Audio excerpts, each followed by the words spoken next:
Assalamualaikum warahmatullahi wabarakatuh. Salam literasi, selamat pagi.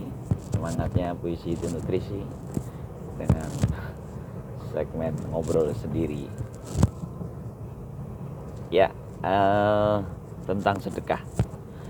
Saya lagi terpikir tentang kenapa agama mengajarkan kita untuk suka berbagi,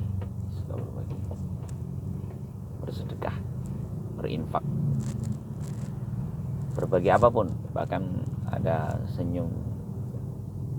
senyummu itu sudah merupakan sedekah, katanya begitu. Jadinya kenapa sih gitu? Nah, seperti biasa polanya adalah kita ambil, ini cara belajar saya ya, mungkin saya ngambil sifat positif maupun negatif, lalu saya breakdown bagaimana itu terlahir. Seperti kemarin kita ngomongin sabar itu apa sih yang membuat orang sabar. Nah sekarang kalau bicara sedekah, kira-kira apa sih yang di belakang itu, kita tarik ke belakang. Nah sebenarnya gini loh, ternyata keringanan kita berbagi itu efeknya luar biasa. Misalnya gini, seorang yang rela berbagi maka dia tidak serakah. Dia takut kalau ada hak orang lain yang ada di kantongnya. Ini saya ingat kalimat almarhum bapak saya dulu. Salah satu pesan dia tuh gini, jangan sampai katanya, hati-hati jangan sampai ada hak orang lain ada di kantongmu. Jadi pastikan itu disampaikan. Tapi kalau ada hakmu di kantong orang lain, ikhlaskan. Itu dulu ajaran bapak saya. Dan itu menurut saya itu luar biasa itu. Dan hasilnya memang kita itu nyaman gitu. Jadi kalau misalnya rela berbagi itu membuat kita lebih happy, membuat bahagia. Karena kita itu kita selamat dari keserakahan, kita selamat dari ambisi yang berlebihan ya. Jadi efek turunannya itu banyak sekali ternyata.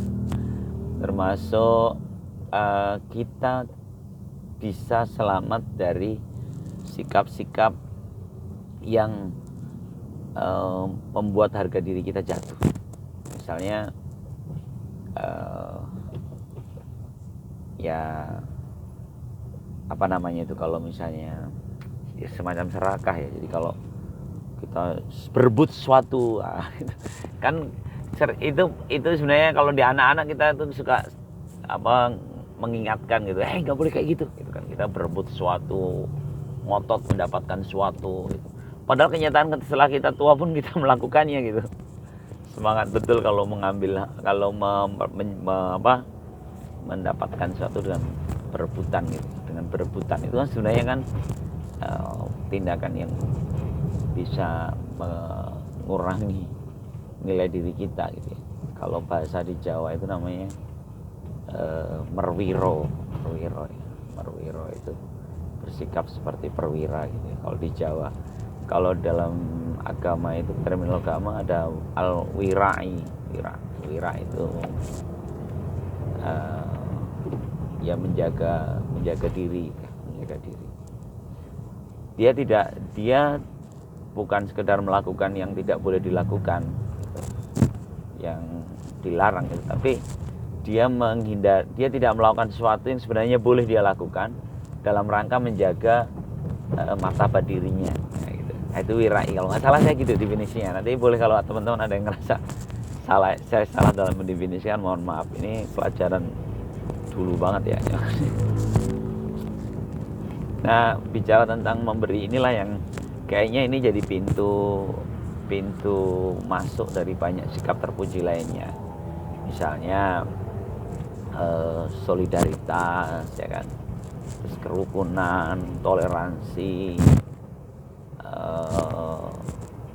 kepedulian.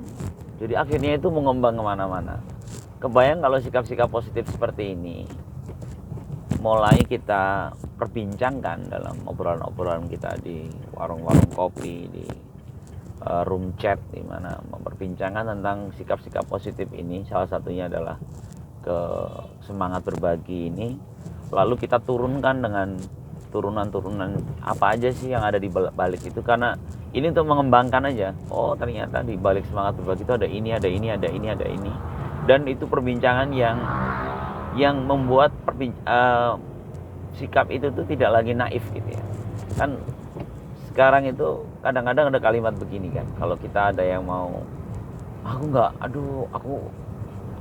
mau ini deh, kayaknya bukan buat aku deh, itu buat ini aja misalnya gitu ya. Karena dia saking baiknya dia nggak mau mengambil haknya, terus dia mau berikan ke yang lain gitu. Lalu teman-temannya, ya ampun zaman kayak gini loh, aku nggak makan ngomong gitu. Seringkali kita itu menganggap naif sikap-sikap positif itu. Padahal sebenarnya kalau sikap mungkin pernah saya bahas ya, bahwa kebaikan tuh sebenarnya gimana caranya kebaikan tuh menjadi biasa gitu kan, bukan menjadi sesuatu yang luar biasa gitu. Jadi sebenarnya berbagi itu sesuatu yang biasa gitu. Saya ada cerita menarik dari seorang teman. Dia ya dalam posisi yang cukup sulit ya secara ekonomi gitu ya, karena ya dia single parent ya, penghasilan tidak cukup besar, terus ya ada macam-macam lah ya ceritanya, cerita nggak enaknya lah ya gitu ya. Tapi yang menarik itu justru ketika dalam satu posisi dia itu masih memikirkan temennya, sampai rela untuk melepas motornya gitu, karena dia tahu soalnya temen dia yang mau yang kerja itu, dia ngerti salary-nya itu nggak nutup dengan biaya transportnya ke kantor. Ini kisah nyata ini. Sampai akhirnya motornya itu mau diserahin ke temennya itu, dalam posisi yang dia sangat kalau aku sih ngelihatnya dia membutuhkan. Itu luar biasa. Jadi bayangkan kepedulian itu ternyata tidak bicara tentang ada atau nggak ada, atau sedang lapang atau tidak lapang ya. Makanya dalam bahasa Al-Quran itu ada istilah fisyarra'i wal dharra ya, dalam lapang maupun dalam sempit itu hendaklah kita itu tetap berinfak. Ya sepertinya contoh nih, teman saya ini udah melakukan itu ya. Saya baru nyadar, diceritain itu saya kaget loh. Dan dia tidak merasa melakukan hal yang luar biasa, itu yang menarik ya. Dia merasa memang dia harus melakukan itu gitu. Padahal bagi kami yang ada di luar dia dan melihat posisinya itu ngerasa kayak, ya Allah mendingan mikirin inimu dulu, kebutuhanmu gitu ya. Dia malah memikirkan orang lain. Dan ini menarik sih, menarik sekali. Yang cerita ini saya sambung dengan cerita yang lain, ini cerita satu kenalan lainnya yang cukup berada, keluarga yang cukup punya gitu, tapi justru sangat memikirkan haknya. Jadi kalau bahkan untuk pembagian apa itu, misalnya ada pembagian apa yang dia belum dapat, dia sibuk nanyain jatahnya mana gitu ya. Padahal sebenarnya dia juga bisa beli sendiri misalnya gitu ya. Dengan posisi yang dia sangat memiliki, sangat mampu gitu. Ini kan jadi ironi ya. Dua adegan ini, kebetulan adegan dua cerita ini tuh muncul di telinga saya. Saya tangkap di telinga saya dalam waktu yang tidak yang nggak jauh gitu, hampir bersamaan ini. Yang kemarin saya dapat cerita yang tentang teman yang motor nih, tadi saya dapat cerita yang teman yang cukup punya tapi justru berhitung betul dengan hak-haknya itu di pagi ini gitu. Ini kan ironi ya. Jadi ada dua fragmen yang berbeda gitu. Yang sedang butuh banget malah dia semangat berbagi, yang sebenarnya sangat berlimpah, ya bukan sangat lah, yang sebenarnya berlimpah dia justru sibuk memikirkan hak-haknya gitu. Ya mungkin kalau kita ini obrol-obrolan aja ya, jangan-jangan ya dia bisa berlimpah itu mungkin karena dia serius terhadap hak-haknya, bisa jadi gitu kan. Atau yang satunya itu karena dia kondisinya pas-pasan, ya mungkin karena dia sibuk memikirkan orang lain kan gitu. Itu kan pikiran manusia gitu ya. Padahal dalam tentu nggak begitu cara Allah membagi rezeki, itu nggak begitu ya. Kadang-kadang orang yang berbaginya kenceng ya tambah kenceng juga penghasilannya. Ini kan hanya masalah pesan yang saya tangkap justru tadi, bahwa sebenarnya perkara berbagi itu bukan perkara kita berlimpah atau tidak berlimpah. Perkara berbagi ini adalah sikap hati untuk memikirkan hak orang lain, bukan sibuk dengan hak sendiri. Ini kalau mau dikembangkan lagi bisa ke hak-hak yang menjadikan orang sering berdemonstrasi, protes, itu kan semuanya bicara hak. Bahkan yang populer itu hak asasi manusia ya. Dulu saya ingat seorang hakim agung Bismar Siregar dalam satu bukunya, judulnya Rasa Keadilan, dia salah satu di situ, di buku itu dia menuliskan bahwa sebenarnya semestinya yang diangkat itu adalah KAM, bukan HAM. KAM itu adalah kewajiban asasi manusia. Karena kalau sudut pandang kewajiban, maka sebenarnya kalau seluruh kewajiban kita sebagai manusia, sebagai makhluk sosial ini dijalankan, maka kita akan menghormati hak-hak orang lain. Ini sih sebuah pandangan ya, seorang hakim agung.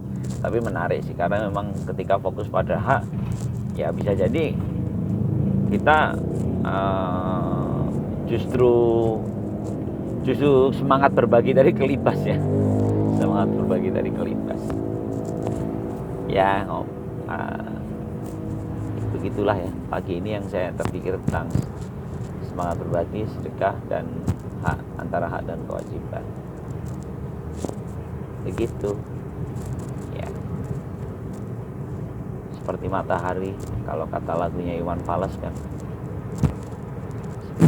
memberi itu seperti matahari. Jadi